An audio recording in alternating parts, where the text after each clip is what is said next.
बिहार के एक छोटे से खूबसूरत गांव का नाम था विक्रमपुर। गांव भले ही छोटा था, पर यहाँ के लोग बेहद मेहनती और सीधे सादे थे। गांव के बीच बने चौक पर पूरे गांव का अकेला ढाबा चलता था। यह ढाबा गांव के प्रधान महेंद्र का था। प्रधान तो वो नाम का था, असली कमाई उसका ढाबा ही कराता था।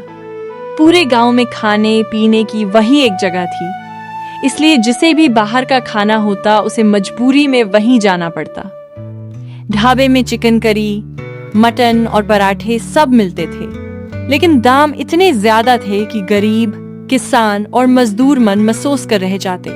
प्रधान जी, आपने एकदम सही किया।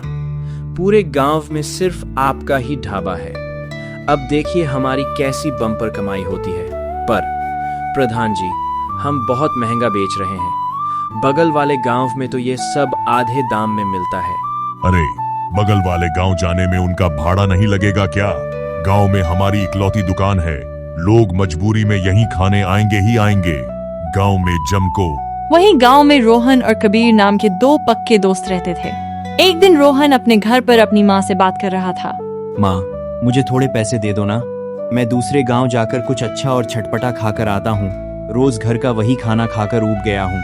वाह साहबजादे, बाहर का खाना खाना है, कमाई के लिए कहो तो बहाने बनाने लगते हैं। ये कहकर रोहन घर से निकल गया और गांव के बड़े बरगद के पेड़ के नीचे अपने दोस्त कबीर का इंतजार करने लगा। थोड़ी ही देर में कबीर भी वहां पहुंच गया। क्या हुआ रोहन, तुम इतने चिंता में क्यों दिख रहे हो? क्या बताऊं कबीर, पिताजी काम ढूंढने के लिए दबाव बना रहे हैं। मैं काम करना चाहता हूँ, मगर कोई काम मिले तब ना। बात तो तुम सही कह रहे हो भाई। अब मुझे ही देख लो, कब से काम ढूंढ रहा हूँ पर कुछ नहीं मिला। खैर छोड़ो, चलो दूसरे गांव जाकर कुछ चटपटा खा आते हैं। हाँ चलो, पर आज पैसे तुम देना, पिताजी ने कुछ नहीं दिया। दोनों दोस्त दूसरे गांव की तरफ निकल पड़े। रास्ते में उन्हें एक ठेले के पास बहुत भीड़ नजर आई। रोहन, अरे यहाँ इतनी भीड़ क्यों है? चलो चलकर देखते हैं। जब दोनों भीड़ के पास पहुंचे तो देखा कि प्रधान का नौकर राजू वहां चिकन करी और मटन बेच रहा था। कबीर ने जाकर चिकन करी का भाव पूछा। 200 रुपए प्लेट। 200? इतना महंगा?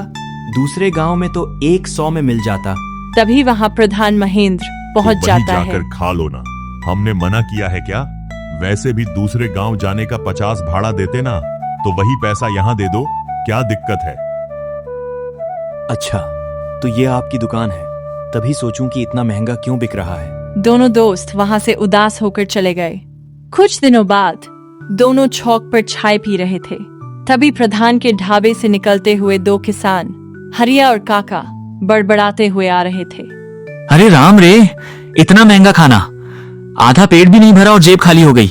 प्रधान जी को तो बस पैसों से मतलब है, स्वाद और हम गरीब मजदूरों की हालत से उन्हें क्या लेना देना। ये सुनते ही कबीर और रोहन की आंखों में एक चमक आ गई। सुन भाई रोहन, क्यों ना हम दोनों चिकन करी का ठेला लगाएं? सस्ती और स्वादिष्ट चिकन करी, ताकि गांव वालों को मजबूरी में प्रधान के ढाबे पर न जाना पड़े। अरे भाई, पागल हो गया है क्या?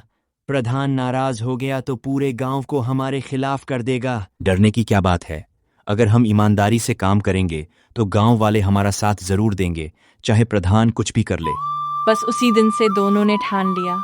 सुबह सुबह ताज़ा अदरक, लहसुन, प्याज और घर के पिसे मसाले तैयार किए गए। तेल कम और स्वाद जबरदस्त।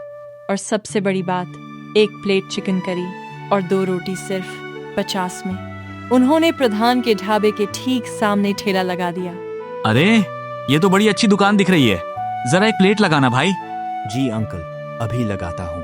वाह, मैंने आज तक इतनी स्वादिष्ट चिकन करी नहीं खाई, मजा आ गया। देखते ही देखते भीड़ रोहन और कबीर के ठेले पर टूटने लगी। प्रधान का ढाबा खाली पड़ गया।